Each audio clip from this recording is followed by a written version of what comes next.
بسم الله الرحمن الرحيم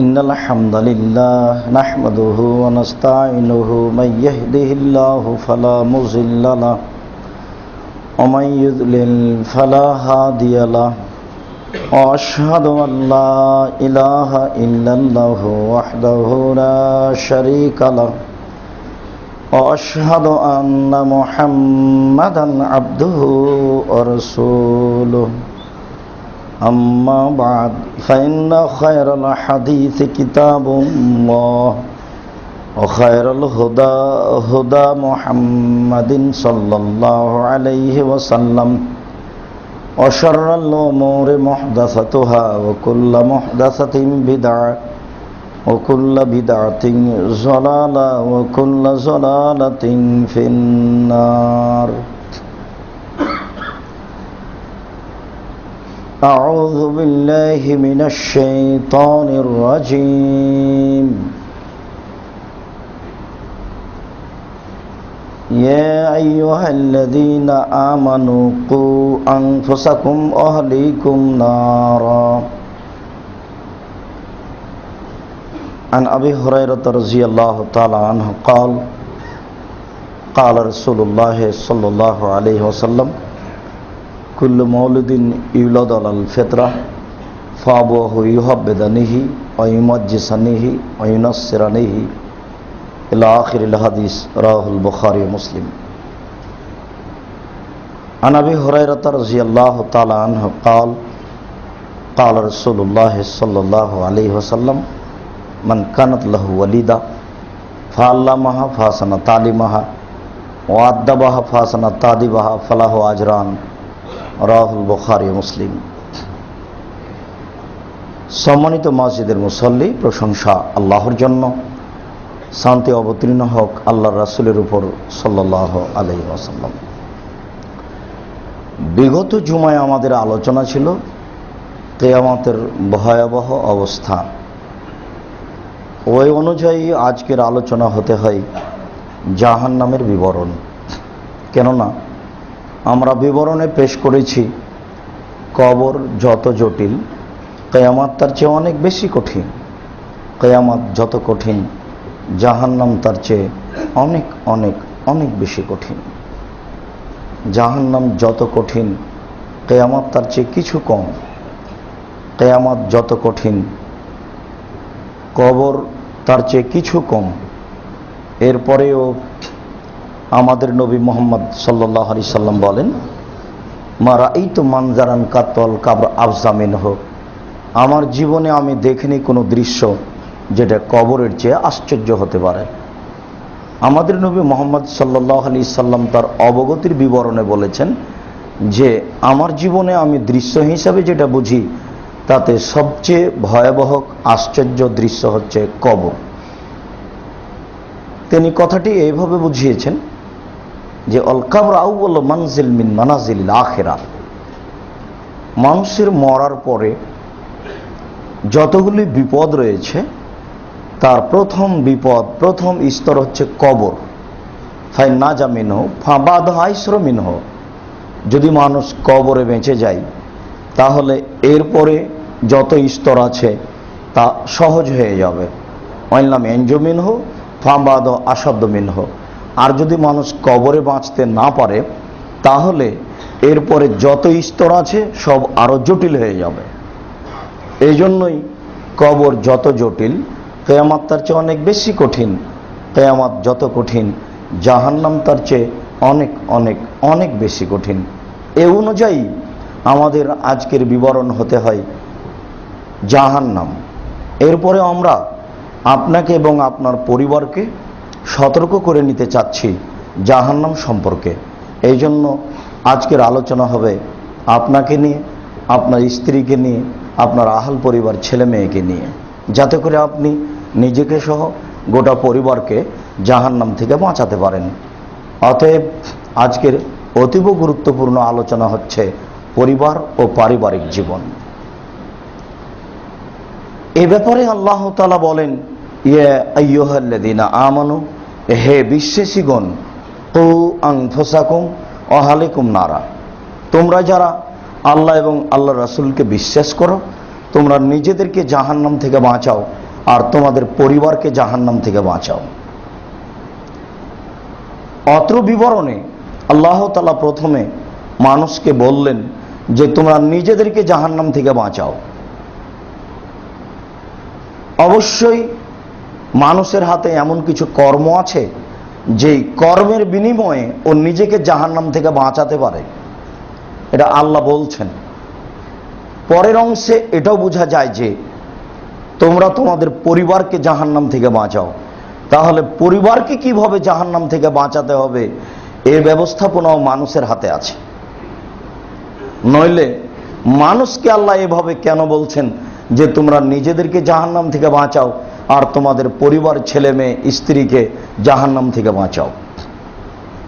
এমন কিছু নিয়ম নীতি, দায় দায়িত্ব মানুষের হাতে দেওয়া আছে।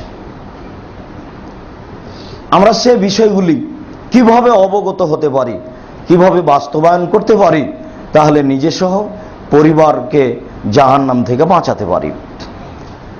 আমরা এ ব্যাপারে ধারাবাহিক পরামর্শ কোরআন হাদিস থেকে পেশ করব ইনশাআল্লাহুল আজিজ।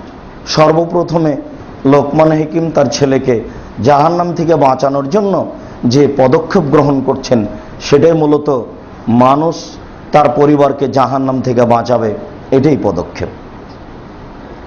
আমরা সময় অনুযায়ী নিজের বিষয়টি পেশ করব ইনশাআল্লাহুল আজিজ। এখানে লোকমান হাকিম তার ছেলেকে বলছেন, বোনাইয়া, ও আমার আদরের ছেলে, লা তুশরিক বিল্লাহ, তুমি শিরক করো না, ইন্না শিরকা লাযুলমুন আযীম, নিশ্চয় শিরক সবচেয়ে বড় অপরাধ।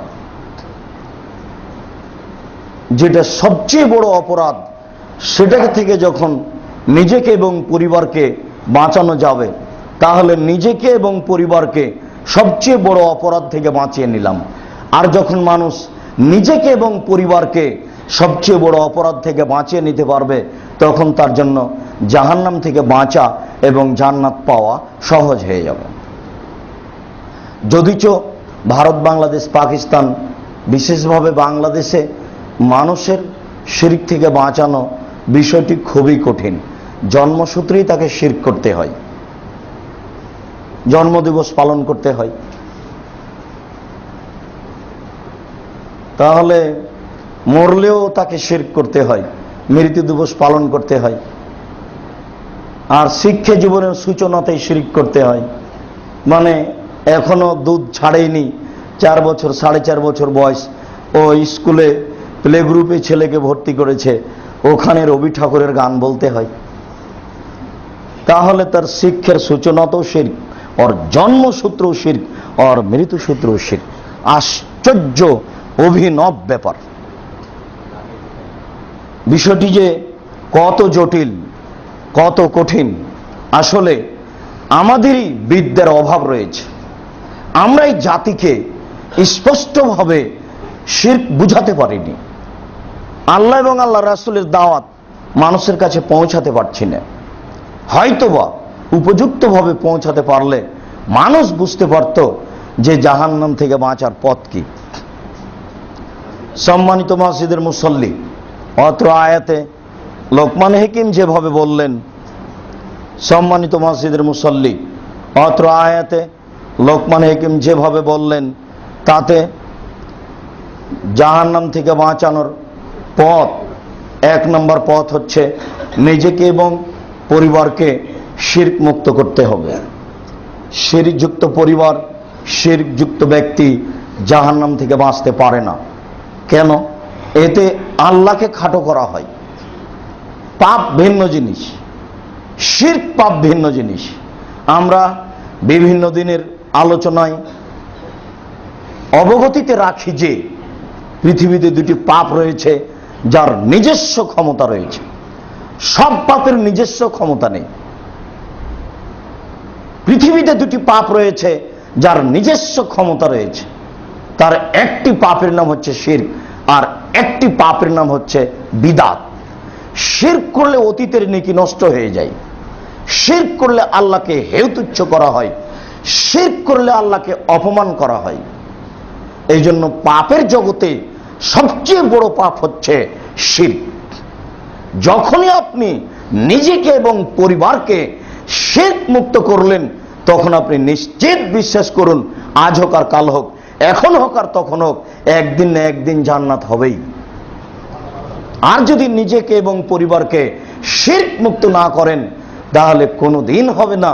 ইহুদি, খ্রিস্টান, হিন্দু কোনোদিন জান্নাতে যাব এই হিসাব করতে পারে না। যদি পাপের কারণে লা ইলাহা ইল্লাল্লাহ কেটে যায়, তাহলে জান্নাত হবে না। পাপের কারণে যদি লা ইলাহা ইল্লাল্লাহ কেটে না যায়, তাহলে কোনোদিন না কোনোদিন জান্নাত হতে পারে। আর লা ইলাহা ইল্লাল্লাহ কেটে যায় শিরকের মতো পাপে।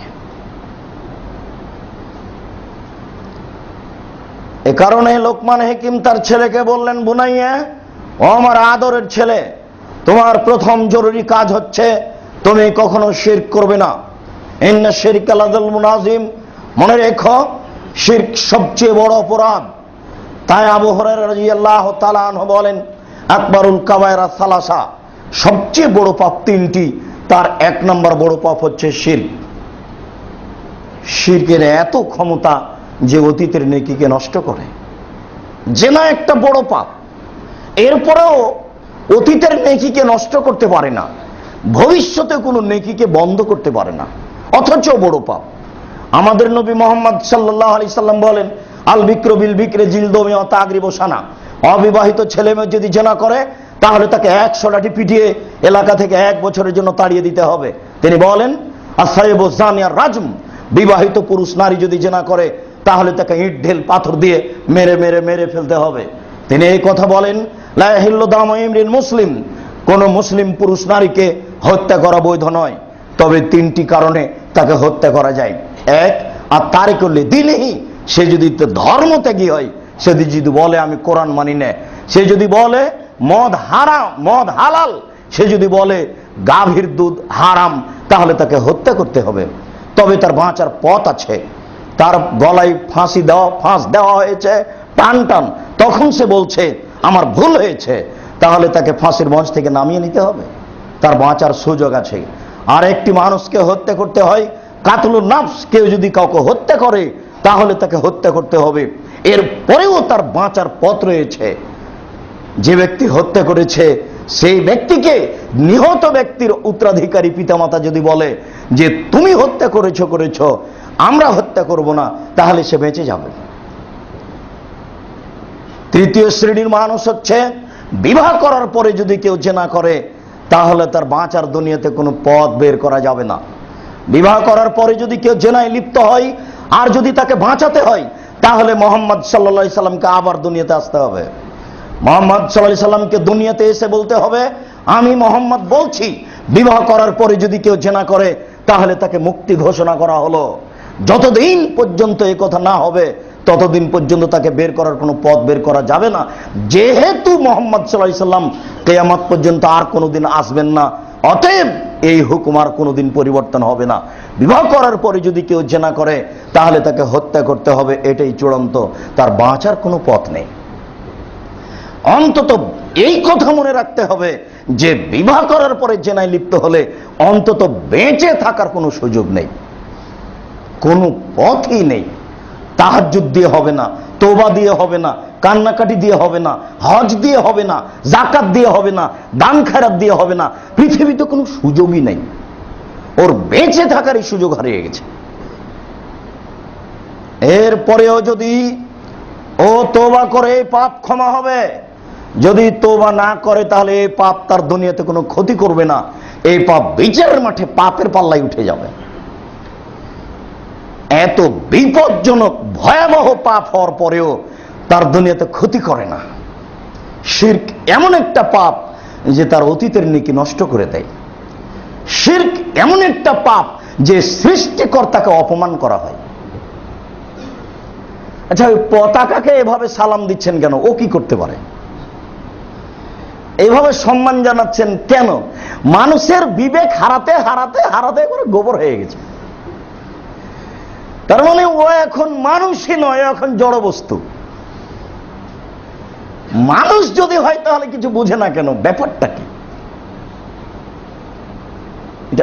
আমরাও বুঝতে পারি না যে এটা হচ্ছে কি। যদিচ রাসূল সাল্লাল্লাহু আলাইহি ওয়াসাল্লাম এই কথাই বলেছেন, তিনি একথা বলছেন যে কাইফা বিকুম ওয়া বিজামানিন, তোমাদের কি হবে, যুগের কি হবে, তোমাদের কি হবে, যুগের কি হবে।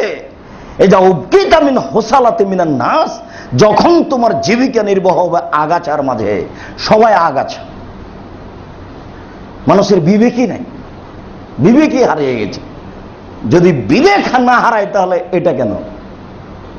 সংসদ ভবনে নীরবতা পালন করছে। আচ্ছা, এটা কেন? এটাতে কি হতে পারে? অথচ মানুষই করছে, সেও নাকি মানুষ, যারা করছে তারাও নাকি মানুষ, তারাও নাকি শিক্ষিত। এই কথাটা আমরা বহুদিন থেকে বলে আসছি। এমন কাজ যারা করছে তাদেরকে যদি আমরা অশিক্ষিত প্রমাণ করতে না পারি, জাতির সামনে বক্তব্য দিব না। আজকে জুমার খুতবায় শেষ বক্তব্য, তাদেরকে যদি আমরা মূর্খ প্রমাণ করতে না পারি, জাতির সামনে বক্তব্য দিব না। তাদেরকে যদি অশিক্ষিত প্রমাণ করতে না পারি, জাতির সামনে বক্তব্য দিব না। এই কথা আমাদের চূড়ান্ত 18 বছর থেকে বলে আসছি। কোনদিন কথা ফিরিয়ে নেওয়ার প্রয়োজন হয়নি। যে জাতি কোন কাজে কল্যাণ রয়েছে সেটাই বুঝে না, তাকে বিদ্বান বলবো মানে? বলেন কি আপনি? এটা হয় কি করে? অথচ তার ধারণায় ভালো কাজ, নইলে সে করে কি করে? পরিবারকে বাঁচানোর, জাহান্নাম থেকে বাঁচানোর এটাই বড় পথ। তাহলে মানুষ নিজেকে এবং পরিবারকে জাহান্নাম থেকে বাঁচাতে পারে। একাধিক দিনের বিবরণ রয়েছে, ইন্টারনেটে রয়েছে, মোবাইলে রয়েছে, বিস্তারিত নিয়ে নিজেকে এবং পরিবারকে জাহান্নাম থেকে বাঁচাতে হবে। অট্টালিকা কাজ করবে না, এ কথাই ঠিক। ছেলে মেয়ে কোটি কোটি সম্পদ, কোটি কোটি টাকার সম্পদ আপনার কাজ করবে না, এ কথাই ঠিক। যেটা আপনি বুঝতে পারছেন সেটাই ঠিক। অতএব বুঝেছেন যেটা, সেটা আপনি বাস্তবায়ন করুন। নিজেকে যদি আগাছা মনে করেন তাহলে আপনি সফল হতে পারবেন না। বিচার হবেই, মানুষের তো বিচার হবে হবেই, পশু প্রাণীরও বিচার হবে। মানুষের তো বিচার হবে হবেই, পশু প্রাণীরও বিচার হবে। মানুষের তো বিচার হবে হবেই, পশু প্রাণীরও বিচার হবে। একটা শিংওয়ালা ছাগল যদি একটা অশিংওয়ালা ছাগলকে গুতা মেরে থাকে, বিচারের মাঠে আল্লাহ তাআলা অশিংওয়ালা ছাগলকে শিং দিয়ে বলবেন তুমি গুতা মেরে পরিশোধ করে নাও। তাহলে মানুষের বিচার হবেই। যেদিন বিচার হবে সেদিন ভুল ধরা পড়লে সফল হওয়া যাবে না। ভুল আগে ধরতে হবে। হাত থেকে ঢেল ছুটে গেলে যেমন ঢেল ধরা যায় না, শ্বাস বন্ধ হয়ে গেলে তেমন পাপকে ঠেকানো যায় না। হাত থেকে ঢেল ছুটে গেলে যেমন ঢেল ধরা যায় না, শ্বাস বন্ধ হয়ে গেলে তেমন পাপকে ঠেকানো যায় না। পাপ আপনার বিচার করবেই। তাই শ্বাস বন্ধ হওয়ার পূর্বেই ভাবি, লোকমান হাকিম তার ছেলেকে বলছেন, বোনাইয়া আকিমিস সালাহ, আব্বু সালাত আদায় করো। সালাতের মাধ্যমে মানুষ তার পরিবারকে এবং নিজেকে জাহান্নাম থেকে বাঁচাতে পারে। মানুষ নিজেকে, পরিবারকে জাহান্নাম থেকে বাঁচানোর পৃথিবীতে দ্বিতীয় পথঘাট হচ্ছে সালাত আদায় করা। মহান আল্লাহ বলেন, ওয়ামুর আহলাকা বিসসালাত ওয়াস্তাবির আলাইহা, তুমি তোমার পরিবারকে সালাত আদায় করতে বলো, নিজেও সালাত আদায় করো। এটা আল্লাহর আদেশ। লোকমান হাকিম তার ছেলেকে বলছেন, আব্বু সালাত আদায় করো। যদিচ তিনি আরো কয়েকটা কথা বলেছেন, তার পাশে 2 নম্বর কথা বলেছেন, ওয়ামুর বিল মারুফ, মানুষকে ভালো কাজের আদেশ করো। অনহানিল মুনকার, মানুষকে মন্দ কাজের নিষেধ করো। পিতে ছেলেকে বলে দিচ্ছেন। আপনার চিন্তা চেতনার সাথে লোকমান হাকিমের চিন্তা চেতনার মোটেই মিল নেই। কোনদিন আপনি বলেছেন, যেদিন পেটে বাচ্চা এসেছে সেদিনই আপনি ভাবছেন ছেলেকে কোথায় পড়াবো? একটা উচ্চমানের ডিগ্রি অর্জন করতে হবে, কোটি টাকা ইনকাম করতে হবে, এটা আপনি ভাবছেন। বাপের পৈতৃক সম্পত্তি ভোগ করে আপনি খুব একটা সুখ পাচ্ছেন না, শান্তি পাচ্ছেন না। ছেলেকে এমন একটা শিক্ষিত করতে হবে যে কোটি টাকা ইনকাম করে বড় চাকরি করবে, লোকে বলবে অমুকের ছেলে অমুক। মানে তার পরিকল্পনাই অহংকার, পরিকল্পনাই তাকে ধ্বংসের দিকে টেনে নিয়ে যাচ্ছে, ভাবছেই ভিন্ন। আর ছেলের রেজাল্ট ভালো হতে সে কত খুশি, যাকে সামনে পাচ্ছে তাকেই বলছে। সে বুঝতে পারছে না যে ঘটনা কি, আসলে বুঝতে পারছে না, না পরিস্থিতির নিকটে বাধ্য, কোনটা? লোকমান হাকিম 1 নম্বরে বলেন, আব্বু সালাত আদায় করো। তারপরে বললেন, অমর বিল মারুফ, ভালো কাজের আদেশ করো। বাপই তো বুঝে না ভালো কাজ কোনটা, বাপ তোই বুঝে না ভালো কাজ কোনটা। রাত 9টা 10টার পরে একেবারে টিভি নিয়ে বসে আছে রাত 3টা পর্যন্ত, আর কত নোংরা হিসাব, তার কোনো হিসাব নেই। আর দলীয় দাপটে জমি দখল, জুয়াচ্চোরেরা নাকি দেশ শাসন করে দলীয় দাপটে। অসম্ভব, এটা হতে পারে না। নীতি থেকে ফিরে আসতে হবে। 5 লক্ষ টাকার জমি কিনেছে, 1 লক্ষ টাকার রেজিস্ট্রির ঘর লাগে, মানে আমি এদেশের ঘর জামাই নাকি? এদেশের সুনাগরিক, এত টাকা দিতে হবে কেন? না পারলে স্থান ত্যাগ করতে হবে। জাতির উপরে জুলুম করে, জুয়াচুরি করে, সবকিছু দখল করে, মানুষকে জেলে দিয়ে আপনি পরকাল কিনতে পারেন না, অসম্ভব। হিসাব ত্যাগ করতে হবে। ঢাকা জেলে হাজারো হাজার মানুষ আছে, 20 বছর 30 বছর 25 বছর থেকে ও নিজেই জানে না আমি কেন জেলে আছি, ওর এটা জানা নাই। ভাবছে ও ব্যাপারটা কি, আমি কেন জেলে? সেটা আপনি করেছেন। অতএব ভালো কি জিনিস সেটা আপনারই জানা নাই, আপনি বলবেন কি করে ছেলেকে? লোকমান হাকিম 2 নম্বরের কথা ছেলেকে বলছেন, আব্বু ভালো কাজের আদেশ করো। 3 নম্বরে বলছেন, অনহানিল মুনকার, আব্বু মন্দ কাজের নিষেধ করো। মন্দ কি জিনিস, কোনটা মন্দ? আপনি আপনার ছেলে মেয়েকে মন্দ কি নিষেধ করতে পারেন? ছেলে মেয়ে নগদ বসে আছে আর একজন ছেলের সাথে, আর আপনি বলছেন মেয়ে তো বড় হয়ে গেছে, সে তো কি যে করি, তাদেরকে বলা যায় না। বাহ, আশ্চর্য। হিসাব অন্যের হাতে দিয়েন না, সফল হওয়া যাবে না।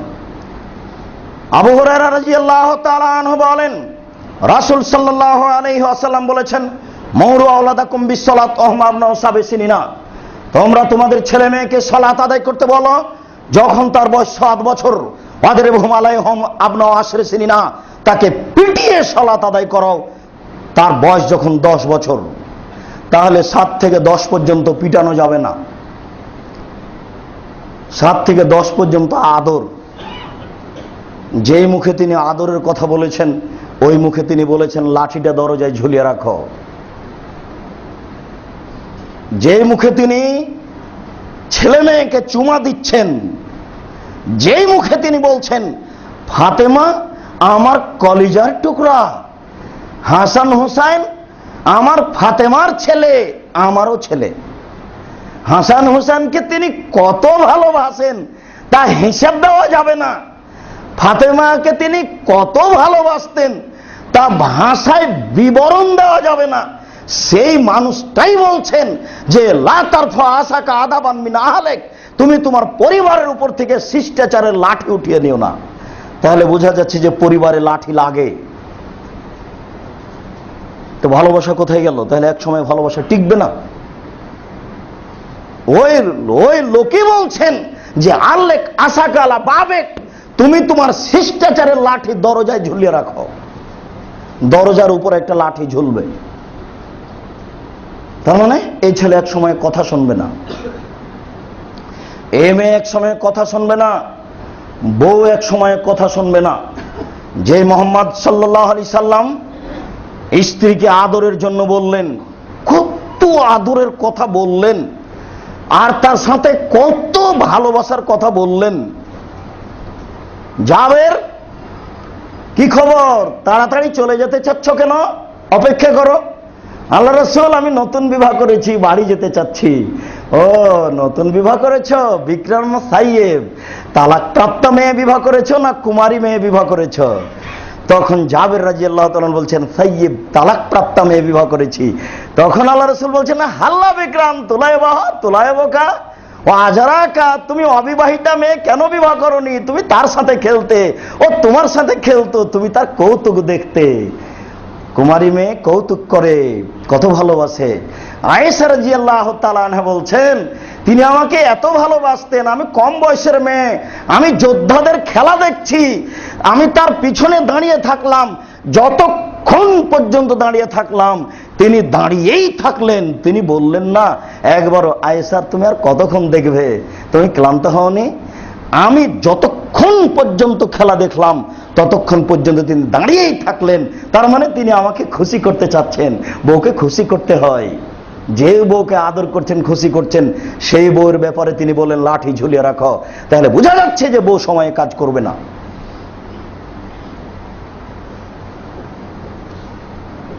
সম্মানিত দিনী ভাই, মুহাম্মদ সাল্লাল্লাহু আলাইহি সাল্লাম বলেন, মুরু আওলাদাকুম বিসসালাতিহিম আবনাউ সাবঈ সিনিনা, তোমরা তোমাদের ছেলে মেয়েকে সালাতের আদেশ করো যখন তার বয়স 7 বছর।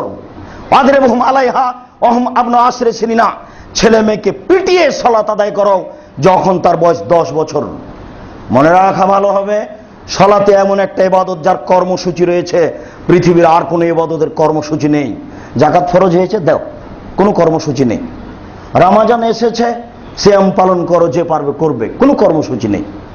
টাকা হয়েছে, হজ করতে যাও, কোনো কর্মসূচি নেই। কিন্তু সালাতই এমন একটা ইবাদত যার কর্মসূচি আছে। এই হলো 7 থেকে 10, 3 বছর। পিটানো কতদিন চলবে? 14-15 বছর। তাহলে ওখানে 5 আর এখানে 3, 8 বছর।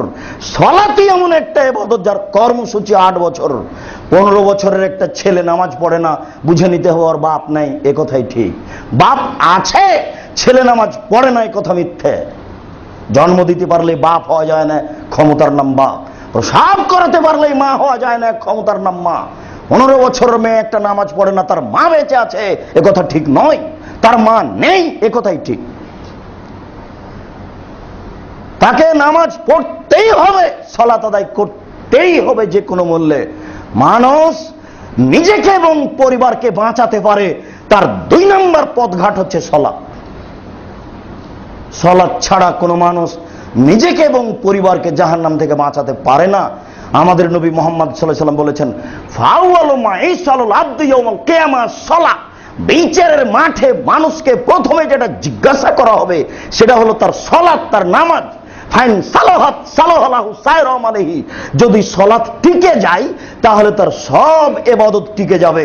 ওয়াইন ফাসাদাত ফাসাদালাহু সায়রা আলাইহি, আর যদি সালাত তার না থাকে বা সালাত না টিকে, যত আমল করেছে সব বাতিল বলে গণ্য হবে। হজ টিকবে না, রমজানের রোজা সেম টিকবে না, কোটি টাকার দান টিকবে না যদি সালাত না টিকে। আমি অনুবাদক, মুহাম্মদ সাল্লাল্লাহু আলাইহি সাল্লাম 1450 বছর পূর্বে যেটা বলেছেন ওটা আমি আপনাকে বাংলাতে অনুবাদ করে শোনালাম। আপনি কথার মান বজায় রেখে জীবিকা নির্বাহ করার চেষ্টা করুন। হংসি খেলি জুমা মসজিদে এসেছেন আর জুমার সালাত আদায় করে চলে যাবেন। মুসলমানকে জুমার দিন আসতে হয়, যেতে হয়, এটা আপনি ভাবিয়েন না, ভুল হিসাব। এটা আপনি ভাবিয়েন না, ভুল হিসাব। এটা আপনি ভাবিয়েন না, ভুল হিসাব। আপনার ছেলের কারণে, আপনার মেয়ের কারণে আপনাকে জাহান্নামে যেতে হবে, এই কথাই ঠিক। এই জন্য রাসূল সাল্লাল্লাহু আলাইহি ওয়াসাল্লাম বলেছেন, তুমি বিবাহ করো না, তোমার ক্ষমতা নেই, তুমি বিবাহ করো না, তুমি রোজা থাকো। রোজা থেকে থেকে যৌবনকে ধ্বংস করো। শরীরে যখন কিছুই থাকবে না তখন নারীদের আর চাহিদা থাকবে না। এখন তুমি রোজা থাকো, কেন? তুমি কাপুরুষ, তুমি কিছু করতে পারো না। তুমি যদি পুরুষ হও তো বিবাহ করো, টাকা আছে, ক্ষমতা আছে, চোখ যেভাবে ঘুরে বউ সেভাবে চলে, এর নাম ক্ষমতা। 19-20 হবে না, এর নাম ক্ষমতা। ছেলে মেয়ে এই কোথায় গেছিলে, পিঠের চামড়া তুলে দেবো একবারে মাগের বরাবর কোথাও দেখলে, এর নাম ক্ষমতা। দেশের নেতা নেত্রীর কাছে দেখবেন কেন? আপনি এই বাড়ির মালিক। রাসূল সাল্লাল্লাহু আলাইহি সাল্লাম বলেন, আর রাজুলু সাইয়্যিদ ফি আহলি বাইতিহি, বাড়ির মালিক হচ্ছে তার বাড়িতে কর্তা। ওয়াল মারাতু সাইয়্যিদা ফি বাইতি যাওজিহা, আর আপনার স্ত্রী হচ্ছে তার স্বামীর বাড়িতে, আপনার বাড়িতেও কর্ত্রী। নিজের কাজ করে যে তাকে বলে কর্মী, অপরের কাজ দেখে যে তাকে বলে কর্তা। নিজের কাজ করে যে তাকে বলে কর্মী, অপরের কাজ দেখে যে তাকে বলে কর্তা। আপনি এই বাড়ির কর্তা, আপনার স্ত্রী কর্ত্রী, বলেন আপনি কি দেখেন? আপনি তো খোঁজ নিয়েছেন, স্ত্রীকে বলেছেন এই প্রাইভেট মাস্টার এসেছিল, ছেলে আজকে পড়তে বসেছে, এই হিসাব আপনার ঠিকই আছে, টাকার হিসাব ঠিক আছে। এই আহমদ ঘুমিয়ে গেছে, সালাত আদায় করেছে স্যার? তা তো খেয়াল করিনি। বলো কি তুমি সালাত আদায় করেনি আর তুমি বলছো আমি খেয়াল করিনি? মানে সালাত আদায় না করে ঘুমিয়ে গেছে, এটা হয় কি করে? তাকে বিছানা থেকে উঠাতে হবে, সালাত আদায় করাতে হবে, তারপরে কোনো কথা।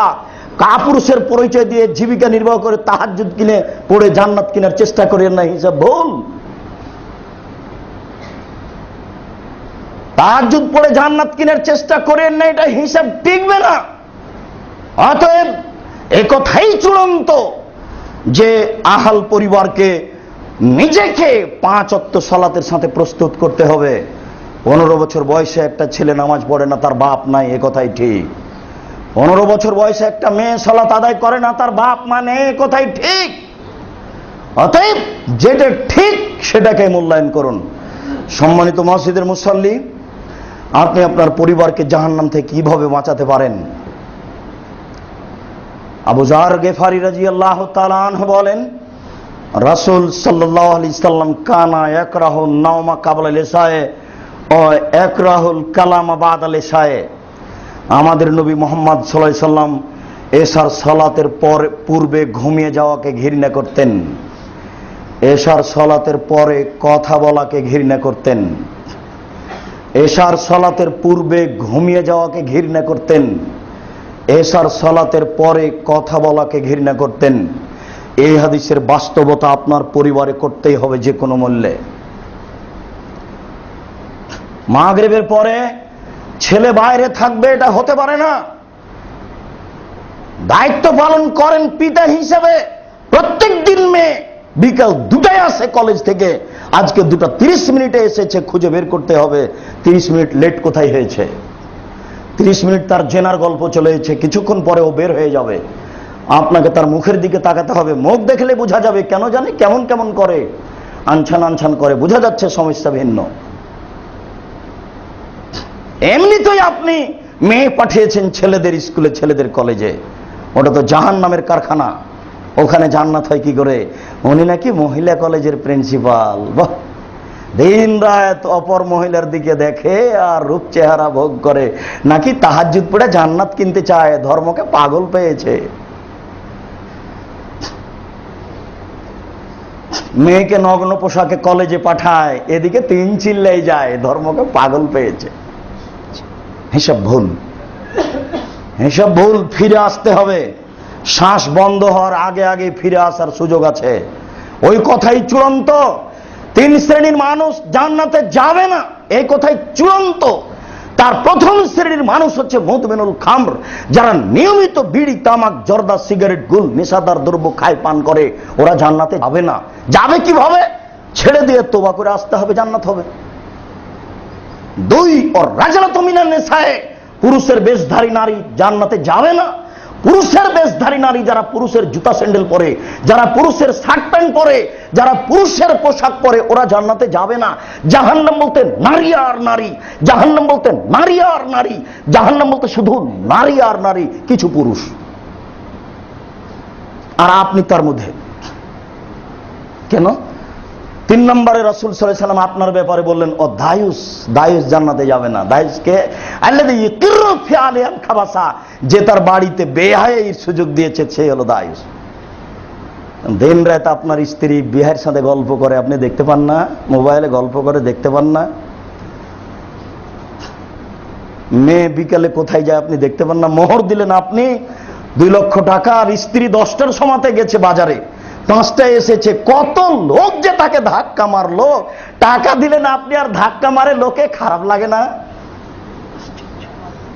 মোহর দিলেন আপনি, আর একজন ধাক্কা মারে, ধর্ম কাকে দেখাচ্ছেন? ওকে হাট বাজার করতে হবে, কে বলেছে? ওকে মাস্টার ডিগ্রি পাস করে কোটি টাকা ইনকাম করতে হবে, কে বলেছে? ওকে আল্লাহ সৃষ্টি করেছেন বাচ্চা দেওয়ার জন্য আর স্বামীকে ভালোবাসার জন্য, আর কোনো কাজ নাই তার। ভুল হিসেব। বেগম রোকেয়া জাতির জন্য কলঙ্ক, বেগম রোকেয়া বাঙালির জন্য কলঙ্ক। এরকম যত বোকা 3 নম্বর অশিক্ষিত নারী আছে সব জাতির জন্য কলঙ্ক। মাঠঘাট তারা দখল করলো, আপনি চাকরি করবেন কোথায়? তা আপনি তখন অকেজো হয়ে গেলেন। ওরা কয়দিন পরে লাথি মারবে আপনাকে, মারছেও তাই। যে কাজটা আপনি করতেন সে কাজটা ও করলো। আপনি পরিবারকে জাহান্নাম থেকে বাঁচাবেন কি দিয়ে? রাসূল সাল্লাল্লাহু আলাইহি সাল্লাম এশার সালাতের পরে কথা বলাকে ঘৃণা করতেন। আপনার পরিবারের কোনো ছেলে মেয়ে এশার সালাতের পরে জরুরি পড়াশোনা ছাড়া আর কোনো কাজ করতে পারে না, বসে কোথাও গল্প করতে পারে না, হাটে বাজারে আড্ডা পিটতে পারে না, টিভি নিয়ে বসে থাকতে পারে না। কাপুরুষের মেয়ে টিভি নিয়ে বসে থাকে, কাপুরুষের স্ত্রী রাত 12টা 1টা 2টা পর্যন্ত ল্যাংটা মেয়েকে দেখে। ও নিজেও নারী, আর একজন নারীকে নগ্ন দেখতে চায় আপনার কাপুরুষতার ফাঁকে। আপনাকে কাপুরুষ পাওয়ার কারণেও ভেবেছে এটাতে আমার কিছু হয় না, অথচ নবী সাল্লাল্লাহু আলাইহি সাল্লাম বলছেন আপনার পরিবারের কেউ এশার সালাতের পরে গল্পই করতে পারে না, তো টিভি দেখতে পারে কি করে? কথাই চলে না, জরুরি প্রয়োজন ছাড়া কথা চলবে না। 3 নম্বর নীতি আপনি ফলো করুন আপনার পরিবারে। এশার সালাতের পরে ঘুম বন্ধ, এশার সালাতের পরে অপ্রয়োজনীয় কথা বন্ধ। তবে মুহাম্মদ সাল্লাল্লাহু আলাইহি সাল্লাম ওমর এবং আবু বকর সিদ্দিকের সাথে রাষ্ট্রীয় প্রয়োজনীয় কথা বলতেন। তাহলে বোঝা যাচ্ছে ছেলে মেয়ে পড়াশোনা করবে, প্রয়োজনীয় কথা বলতে পারে। আয়েশা রাদিয়াল্লাহু তাআলা আনহা তার নিজস্ব বিবরণে বলেন যে রাসূল সাল্লাল্লাহু আলাইহি সাল্লামের রাতে কোনো সময় ঘুম ভাঙলে তিনি আমার সাথে কথা বলতেন আমি জেগে থাকলে, আর যদি আমি জেগে না থাকি তাহলে তিনি তার প্রয়োজন শেষ করে তিনিও ঘুমিয়ে পড়তেন। তাহলে বোঝা যাচ্ছে যে রাতে তিনি তার স্ত্রীর সাথে কথা বলতেন। সম্মানিত মসজিদের মুসল্লি, আবু হুরায়রা রাদিয়াল্লাহু তাআলা আনহু বলেন রাসূল সাল্লাল্লাহু আলাইহি ওয়াসাল্লাম বলেছেন মান কানাত লাহু ওয়ালিদা, কারো যদি একটা কাজের মেয়ে থাকে, ফাল্লামাহা তাকে শিখিয়ে দেয়, ফাহাসানা তালিমাহা তাকে সুন্দর শিখিয়ে দেয়, ওয়াদ্দাবাহা তাকে শিষ্টাচার শিখিয়ে দেয়, ও আহসানা তাদিবাহা সুন্দর শিষ্টাচার শিখিয়ে দেয়, ফালাহু আজরান তার জন্য ডবল নেকি রয়েছে। কাজের মেয়েকে শিখিয়ে দিতে হবে। কাজের মেয়েকে যদি শিক্ষা দিতে হয় তাহলে নিজের মেয়েকে শিখিয়ে দিতে হবে, এটা আরো অনেক উপরে। কাজের মেয়েকে শিষ্টাচার শিখাতে হবে। কাজের মেয়েকে যদি শিষ্টাচার শিখাতে হয় তাহলে নিজের মেয়েকে শিষ্টাচার শিখাতে হবে, এটা আরো উপরে। বিদ্যা কাকে বলে? আবার তিনি বলছেন সুন্দর বিদ্যা। যে বিদ্যা ভালো মন্দ বুঝতে পারে না তার নাম সুন্দর বিদ্যা নয়। আপনার মেয়েটা নগ্ন পোশাক পরে রোজ কলেজে যায় ফতোয়া গায়ে দিয়ে, তাহলে ফতোয়া ঠিক কি বেঠিকও বুঝতে পারে না, ওর কাছে যে বিদ্যা আছে এটা সুন্দর বিদ্যা নয়। ওর বিদ্যা তাকে ভালো পথে নিয়ে যেতে পারছে না। আপনার ছেলে সকালে দাড়ি ছেঁচে সিগারেট হাতে করে টাকনুর নিচে প্যান্ট পরে চলে যাচ্ছে কলেজে, তাহলে এটা সুন্দর বিদ্যা নয়। কেননা এই বিদ্যা তাকে ভালো কোনটা তা পার্থক্য করে দেখাতে পারছে না। এই জন্য আল্লাহ রাসূল বলছেন শিখিয়ে দিল, সুন্দর শিখিয়ে দিল। এটা পিতার জিম্মেদারি, শিক্ষা দিতে হবে, সুন্দর শিক্ষা দিতে হবে। ওয়াদ্দাবাহা ফাসানা তাদিবাহা শিষ্টাচার শিক্ষা দিতে হবে, সুন্দর শিষ্টাচার শিক্ষা দিতে হবে। শিষ্টাচার কি জিনিস এটাই পিতা জানে না। শিষ্টাচার কি জিনিস এটা তার জানা নাই। শিষ্টাচার মানে পিতা বুঝেছেন শিষ্টাচার মানে যে মাস্টারকে দাঁড়িয়ে সালাম দিতে হবে, এটা হলো শিষ্টাচার। পিতা বুঝেছেন শিষ্টাচার মানে কলেজে গিয়ে স্কুলে গিয়ে সবার সাথে এক হয়ে গান বলতে হবে, এটা হলো শিষ্টাচার। পিতা বুঝেছেন 16 ডিসেম্বরে পিতা চেয়ারে বসে থাকবেন আর মাস্টার ডিগ্রি পাস মেয়ে নাচবে, বাপে দেখবে মেয়ে কেমন নাচতে পারে, এটা হলো শিষ্টাচার। এটা বাপে বুঝেছেন। মানে জন্মসূত্রে উনি বুঝতে পারেননি শিষ্টাচার কাকে বলে। মুহাম্মদ সাল্লাল্লাহু আলাইহি ওয়াসাল্লাম তো এই পর্যন্ত রাখলেন, তিনি বললেন শিষ্টাচার শিখিয়ে দিল, সুন্দর শিষ্টাচার শিখিয়ে দিল। নিশ্চিত বিশ্বাস করুন সব শিষ্টাচার সুন্দর নয়। একাধিক দিনের অবগতিতে আছে, মোবাইল রিং হচ্ছে, আপনি বললেন অন করে দিয়ে হ্যালো, এটা একটা শিষ্টাচার। আর একজন বলছে অন করে দিয়ে আসসালামু আলাইকুম, এটা একটা শিষ্টাচার। কোনটা ভালো আপনি বলেন? তাহলে ভালো মন্দ দুইটা শিষ্টাচার আছে। আপনি এক গ্লাস পানি চাইলেন, একটা ছেলের কাছে আপনাকে এক গ্লাস পানি দিল, আপনি বললেন থ্যাংক ইউ। ওই লোকটা এক গ্লাস পানি চাইলো, ছেলেটা এক গ্লাস পানি দিল, ও বললো জাযাকাল্লাহ খায়ের। দুটাই শিষ্টাচার। দেখুন কোনটা ভালো। অবশ্যই শিষ্টাচারের মধ্যে পার্থক্য আছে।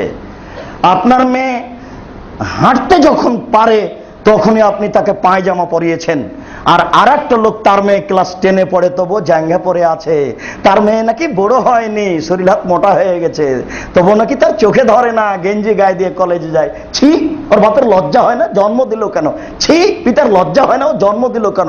ছি, নিজেকে মুসলমান বলে কেন? ভাবতে পারে না যে মেয়ে গেঞ্জি গায়ে দিয়ে স্কুল কলেজে যায়, হিসাব করতে পারে না? কোটি কোটি মানুষকে জাহান্নামে নিয়ে যায় নর নারী, আবার বাপে বলে আমি তাহাজ্জুদ পড়ে জান্নাত কিনবো। একেবারে উল্টা কথা গো। আমরা বুঝতে পারিনি এটা হয় কি করে। শিষ্টাচার কি জিনিস এটা বুঝতে পারলো না। ডিলডোল পোশাকের নাম শিষ্টাচার, নগ্ন পোশাকের নাম কুশিষ্টাচার। ছেলে শিক্ষক ক্লাসে ঢুকলেন, ছেলেরা বসে বসে বলছে ওয়ালাইকুম আসসালাম, এটা একটা শিষ্টাচার।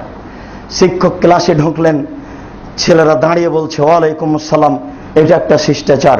বলেন কোনটা ভালো? আপনার হেডমাস্টার তো দূরের কথা, ওমর রাদিয়াল্লাহু তাআলা আনহু যদি ক্লাসে ঢোকেন, ছাত্রদেরকে বসে বলতে হবে ওয়ালাইকুম আসসালাম। আপনার ভাইস চ্যান্সেলর তো বহু দূরের কথা, ও তো কিছুই না, পেশাবেরও যোগ্য নয়। ওমর রাদিয়াল্লাহু তাআলা আনহু যদি ক্লাসে ঢোকেন, বাচ্চারা বসে বসে বলবে ওয়ালাইকুম আসসালাম। এটাই শিষ্টাচার, এটাই সুন্দর, এটাই মুহাম্মদ সাল্লাল্লাহু আলাইহি সাল্লামের দেওয়া শিষ্টাচার। ওমর মানে আল্লাহ রাসূল বলছেন, ওমর তুমি যে রাস্তা দিয়ে হাঁটো, ওই রাস্তা দিয়ে শয়তান হাঁটে না। ওমর কত বড় মানুষ এটা ভাষা দিয়ে বোঝাতে পারবো না, এর নাম শিষ্টাচার। আপনার বড় ভাইকে আপনি বিদায় করছেন, এইভাবে ছেলের হাত দিয়ে দেখিয়ে দিচ্ছেন, আম্মু তোমার বড় আব্বুকে বিদায় দাও, বলো টাটা বাই বাই, এটা একটা শিষ্টাচার। আমাদের নবী মুহাম্মদ সাল্লাল্লাহু আলাইহি ওয়াসাল্লাম বলছেন, যখন তুমি কাউকে বিদায় দিবে তখন বলবে আস্তাগফিরুল্লাহ দীনাকা আমানাতাকা ওয়া আখিরা আমালিক ওয়া যাওয়াদাকাল্লাহু তাকওয়া গাফারা যামবাক ওয়া ইয়াসসারা লাকাল খায়রা হাইসুমা কুনতা। বড় ভাই, আপনার সবকিছুকে আল্লাহর নিকটে গচ্ছিত রাখলাম, আল্লাহ আপনাকে পরহেজগারিতা দান করুক, আল্লাহ আপনাকে ক্ষমা করুক, আপনি যেখানে থাকুন না কেন আল্লাহ যেন আপনাকে ভালো রাখে। এটা একটা শিষ্টাচার। বলেন কোনটা ভালো শিষ্টাচার? আপনার এই 5 নাম্বার নীতি হচ্ছে পরিবার ছেলে মেয়েকে শিষ্টাচার শেখাতে হবে, তাহলেই আপনি আপনার ছেলে মেয়ে জান্নাত যেতে পারবেন, জাহান্নাম থেকে বাঁচতে পারবেন। বিষয়টি ভাবুন। আল্লাহ তুমি আমাদেরকে বুঝার ও মানার তৌফিক দান করো, আল্লাহুম্মা আমিন। আলহামদুলিল্লাহ ওয়াহদা ওয়াসসালাতু ওয়াসসালামু আলা মান লা নাবিয়্যা বাদা।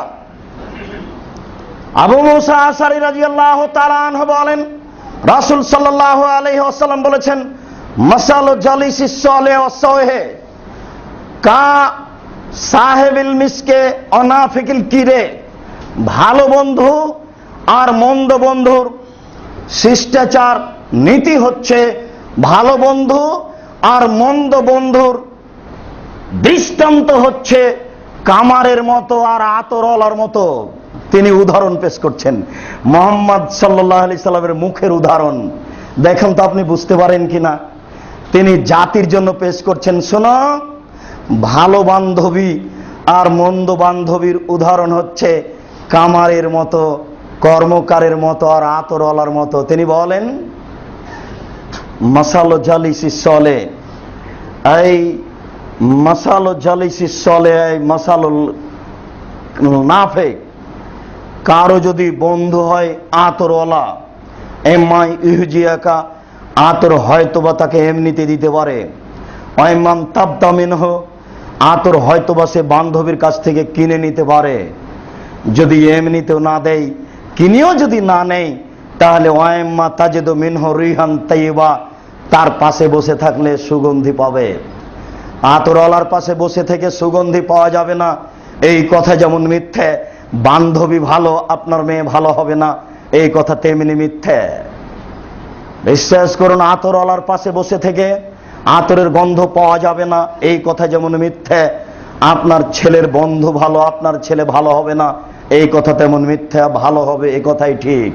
তিনি বলেন, যে মন্দ বান্ধবীর উদাহরণ হচ্ছে কামারের মতো কর্মকার। কেউ যদি কামারের পাশে বসে থাকে, এম্মা ইহুরিকা সিয়াবাকা, কখনো তার কাছ থেকে আগুন ছিটকে এসে তোমার কাপড় জ্বলে যেতে পারে। কর্মকারের কাছে বসে থেকে সময় কাটালে কোনো সময় আগুন ছিটকে এসে কাপড় জ্বলে যেতে পারে। যদি কাপড় জ্বলেও না যায়, তাজে তো মিনহ রিহান খাবিসা, ওর পাশে বসে থাকলে নাকে মুখে ধোঁয়া তো আসবে। কামারের পাশে বসে থেকে নাকে মুখে ধোঁয়া আসবে না, এই কথা যেমন মিথ্যে, আপনার মেয়ের বান্ধবী খারাপ, আপনার মেয়ে খারাপ হবে না, এই কথা তেমনি মিথ্যে। কামারের পাশে বসে থেকে নাকে মুখে গন্ধ আসবে না, ধোঁয়া আসবে না, এই কথা যেমন মিথ্যে, আপনার ছেলের বন্ধু খারাপ, আপনার ছেলে খারাপ হবে না, এই কথা তেমনি মিথ্যে। অতএব ছেলের বন্ধুকে, মেয়ের বান্ধবীকে তা আপনি খুঁজে বের করুন। আপনার ছেলের সবচেয়ে খারাপ বন্ধু হচ্ছে মোবাইল। আপনার ছেলে মোবাইলে দিন রাত জেনার গল্প করে। আপনার মেয়ের সবচেয়ে খারাপ বান্ধবী হচ্ছে মোবাইল, দিন রাত জেনার গল্প করে মোবাইলে। আল্লাহ রাসূল যেটা বলেছেন সেটাই চূড়ান্ত। দুইজন মেয়ে একসাথে জন্ম নিয়েছে, তারা একজন আর একজনকে খুবই ভালোবাসে, মাস্টার ডিগ্রি পাস করেছে। একজনের বিবাহ হয়েছে আওয়ামী লীগ লোকের সাথে, একজনের বিবাহ হয়েছে বিএনপির লোকের সাথে। এখন একজন আর একজনের সাথে কথা বলে না। এটা কি হলো? ব্যাপারটা কি? কথা বলে না কেন? ওই যে ওর প্রতিক্রিয়া ওর ভিতরে ঢুকেছে, অথচ তারা দুই বোন একসাথে চলতো, একসাথে খেত। এখন বিএনপির স্ত্রী, সেই জন্য আরে ওর সাথে কথা বলে না।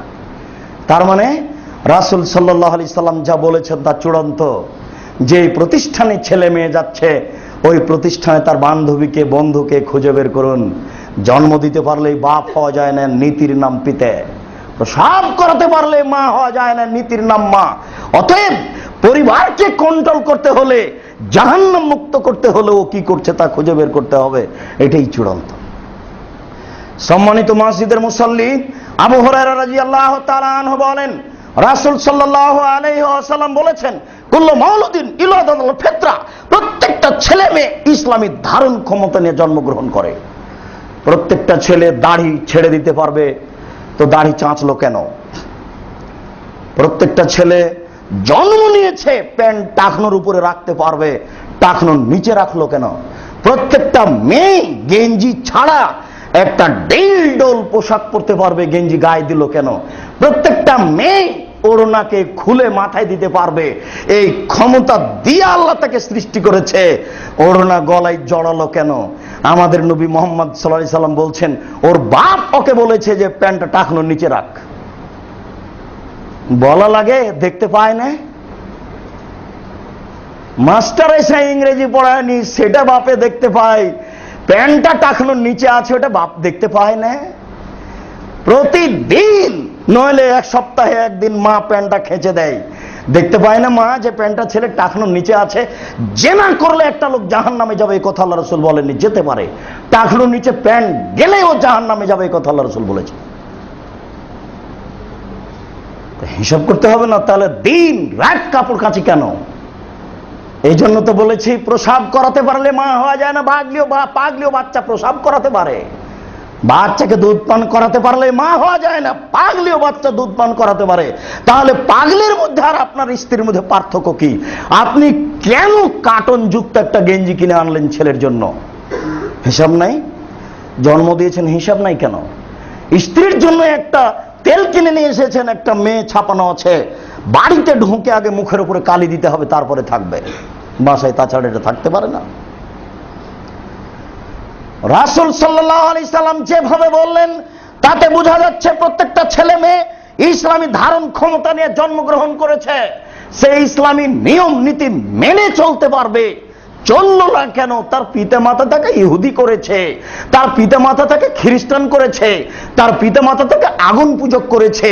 বাপ মা যেভাবে গড়ে তুলেছে, ছেলে মেয়ে ওইভাবে গড়ে উঠেছে। বাপ মা যেভাবে ছেলে মেয়েকে গড়ে তুলেছে, ছেলে মেয়ে ওইভাবে গড়ে উঠেছে। একাত্মতার উপরেই তার জন্ম ছিল, কিন্তু পিতামাতার ভুলের কারণে ছেলে মেয়ে এইরূপ হয়েছে। বাপ মায়ের কারণে পরিবার মাঠে মারা গেছে।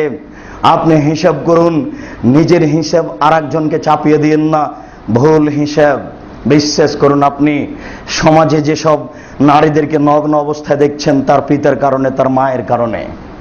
ছেলে মেয়েদেরকে রাস্তাঘাটে অবুঝ অবস্থায় দেখছেন, সব সময় লিপ্ত আছে তার পিতার কারণে, তার মায়ের কারণে। এই দুইজনই হচ্ছে একটা পরিবারকে জাহান্নাম থেকে বাঁচানোর মাপকাঠি। তারা দুইজন ছাঁচ, যে ছাঁচে ছেলে মেয়েকে ফেলবে, ছেলে মেয়ে সেই ছাঁচে গড়ে উঠবে। এই কথা আল্লাহর নবী বলছেন, আমি অনুবাদক। এই জন্য রাজশাহী চাঁপাইনবাবগঞ্জে একটা কথা আছে, বলে সঙ্গ দোষে লোহা ভাসে। লোহাকে যদি এমনি পানিতে ছেড়ে দেওয়া হয় তাহলে ভাসবে না, মাটির পানি নিচে চলে যাবে। আর যদি লোহাকে কাঠের সাথে লাগিয়ে দেওয়া হয় তাহলে লোহা ভাসবে। সঙ্গ দোষে লোহা ভাসে। তাহলে মেয়ে খারাপ হলো কেন? ওর মায়ের কারণে হয়েছে। মেয়ে মাথায় কাপড় দেয় না কেন? ওর মা দিতে দেয় না। আপনি টাকনোর নিচে ছেলে আপনার প্যান্ট পরে আছে কেন? ওর বাপ বলেছে টাকনোর নিচে পরো, সেই জন্য। সম্মানিত মসজিদের মুসল্লি, আমাদের এই বিষয়ে আরো কিছু কথা থেকে গেল, সময়ের ব্যবধান, আমরা সময় সাপেক্ষে বলবো ইনশাআল্লাহ। আমরা এই পর্যন্ত বলে আপনাকে বলতে চাচ্ছি, আপনি মনে কষ্ট নিয়েন না, আমরা আপনাদের খুব কাছের মানুষ। আমরা নিজেদের জন্য যেমন কল্যাণ চাই, আপনাদের জন্য তেমন কল্যাণ চাই। আপনি বিশ্বাস করুন, আমাদের নবী মোহাম্মদ সাল্লাল্লাহু আলাইহি সাল্লাম যেভাবে বলেছেন, তাতে একটা পরিবারের ভালো মন্দ নির্ভর করে তার পিতা মাতার উপরে। মানুষ নিজেকে জাহান্নাম থেকে বাঁচাতে পারে আর পরিবারকে জাহান্নাম থেকে বাঁচাতে পারে এই পদ্ধতিতে। এর আগের একটা স্তর আছে, সেটা বিবাহ থেকে নিয়ে পরিবারে আসা পর্যন্ত, ওটা সময় সাপেক্ষে হবে। এই পর্যন্ত আপনাকে রেখে বলছি, আপনি বিশ্বাস করুন, একটা ছেলে মেয়ের ভালো হওয়া মন্দ হওয়া নির্ভর করে তার পিতামাতার উপরে। ব্যতিক্রম হতে পারে নূহ আলাইহিস সালামের ছেলে কেনান। নূহ আলাইহিস সালামের ছেলে যখন কেনান, তখন আপনারও ছেলে ব্যতিক্রম হতে পারে। কিন্তু আপনি বলুন, আপনি কতটুকু চেষ্টা করেছেন? আপনার স্ত্রী বলুক, আপনার মেয়ের উপরে সে কতটুকু কঠোরতা প্রয়োগ করেছে। এই মসজিদের একাধিক মুসল্লি বলছে আমাকে, একাধিক মুসল্লি, যে দুঃখিত, আমার দুই চোখের পানি ঝরে। আমার স্ত্রী আমার মেয়ের বান্ধবীকে ডেকে আমার ছেলের মেয়ের সাথে বসে রেখেছে, আর আমার স্ত্রী তাদের জন্য নাস্তা করছে। আমি মনে হয় বুঝাতে পারলাম না। এই মসজিদের মুসল্লি বলছে, আমার স্ত্রী আমার মেয়ের বন্ধুকে ডেকে পাঠিয়েছে, আমার মেয়ে এবং তার বন্ধু ঘরে বসে আছে, আর আমার স্ত্রী তাদের জন্য নাস্তা করছে। আপনি কি বলছেন তার ব্যাপারে? ওই কাপুরুষ দুনিয়াতে এসেছে কেন? ওকে খারাপ লাগে না? আপনি কি বলছেন? আমি তো আপনার দিনী ভাই, আপনি ওকে সহ্য করছেন কি করে? ওই কাপুরুষ তার স্ত্রীকে সহ্য করে কি করে? তার স্ত্রীকে সংশোধন করতে না হয় তালাক দিতে হবে, জেলে গেলেও তাকে তালাক দিতে হবে। শতবার বিবাহ করতে পারি, তালাক দিতে পারি, এটাই শরীয়ত। শতজন মেয়েকে বিবাহ করতে পারি, তালাক দিতে পারি, এটাই শরীয়ত। অতএব আপনাকে আমি এই মুহূর্তে তালাক দিতে বলিনি, আপনি পরামর্শ দেন। যদি সম্ভব না হয় তাহলে বউ বাদ দিতে হবে, প্রয়োজনে জেলে থাকবো, এটাই ঠিক। বেশি দিন সময় নেই, 40 বছর গেছে, আর 20 বছর হতে পারে, 30 বছর হতে পারে, তাহলেই সময় শেষ। বাকি জীবন না হয় জেলেই থাকলাম, ছেলে মেয়ে যা হবে হবে। পরিবারকে কন্ট্রোল করতে হলে নিজে শক্ত হন, স্ত্রীর উপরে কঠোর নজর রাখেন, ছেলে মেয়ের উপরে কঠোর নজর রাখেন। ইনশাআল্লাহ, যেহেতু আল্লাহ বলেছেন, যখন আপনি পদক্ষেপ নেবেন আল্লাহ তখন তা আপনার উপরে দয়া করবে। যখন আল্লাহ আপনার উপরে দয়া করবেন তখন আপনার কাজ সহজ হয়ে যাবে। আল্লাহ তুমি বড় দয়াবান, তুমি বড় রহমান, তুমি বড় ক্ষমাবান। আমরা সাধারণ মানুষ খুব বিপদগ্রস্ত অবস্থায় জীবিকা নির্বাহ করছি। চাকরি বাকরি নিয়ে, আহাল পরিবার নিয়ে অনেক সময় আমরা বুঝতে পারি দুই চোখের পানি ঝরে, কিছু করতে পারি না। তুমি বড় দয়াবান, তুমি আমাদের পথঘাট সহজ করে দাও, যাতে করে আমরা সুন্দরভাবে আহাল পরিবার নিয়ে তোমার রাসূলের পদ্ধতিতে জীবিকা নির্বাহ করতে পারি। তুমি একটু দয়া করো, আল্লাহুম্মা আমিন। তোমার একটু দয়ার আশাধারী, তোমার আশাধারী হয়ে বলছি, রব্বিগফির ওয়ারহাম ওয়া আনতা খায়রুর রাহিমিন। তুমি বড় দয়াবান, তুমি বড় ক্ষমাবান, তুমি একটু দয়া করো, তুমি একটু ক্ষমা করো। আন্নি মাসানিয়া যুরর ওয়া আনতা আরহামুর রাহিমিন। আমি বড় বিপদে, তুমি বড় দয়াবান। আমি বড় বিপদে, তুমি বড় দয়াবান। আমি বড় বিপদে, তুমি বড় দয়াবান। আমি বড় অপরাধী, তুমি বড় দয়াবান। আমি বড় গুনাহগার, তুমি বড় ক্ষমাবান। গভীর রাতে আমি তোমার দরবারে একটু ক্ষমা ভিক্ষা চাই, একটু দয়া ভিক্ষা চাই। তুমি একটু দয়া করো আমার পরিবারকে, তোমার রাসূলের পদ্ধতিতে চলার সুযোগ করে দাও। আমি বড় অসহায়, আমি বড় বিপদে, আমি বড় অসহায়, আমি বড় বিপদে, আমি বড় অসহায়, আমি বড় বিপদে, আমি তোমার দরবারে একটু দয়া ভিক্ষে চাই। রব্বিগফির ওয়ারহাম ওয়ান্তা খায়রুর রাহিমিন, রব্বিগফির ওয়ারহাম ওয়ান্তা খায়রুর রাহিমিন, রব্বিগফির ওয়ারহাম ওয়ান্তা খায়রুর রাহিমিন, আন্নী মাসানিয়া যুররু ওয়ান্তা আরহামুর রাহিমিন। প্রতিপালক, আমরা সাক্ষ্য দিচ্ছি তুমি ছাড়া কোনো মাবুদ নেই। আমি সাক্ষ্য দিচ্ছি মুহাম্মদ তোমার রাসূল। আমরা সাক্ষ্য দিচ্ছি তুমি একটু দয়া করো, আমাদের যারা মারা গেছে তুমি তাদের কবরের শাস্তি মাফ করো। আমরা যারা অসুস্থ তুমি তাদের আরোগ্য দান করো। আমরা যারা বেঁচে আছি তুমি তাদেরকে তোমার রাসূলের পদ্ধতি অনুযায়ী চলার তৌফিক দান করো। এ দাবি, এ দাওয়া, এ দোয়া তোমার দরবারে রেখে আজকের জুমার খুতবা এখানে শেষ করলাম। সাল্লাল্লাহু আলাইহি ওয়াসাল্লাম।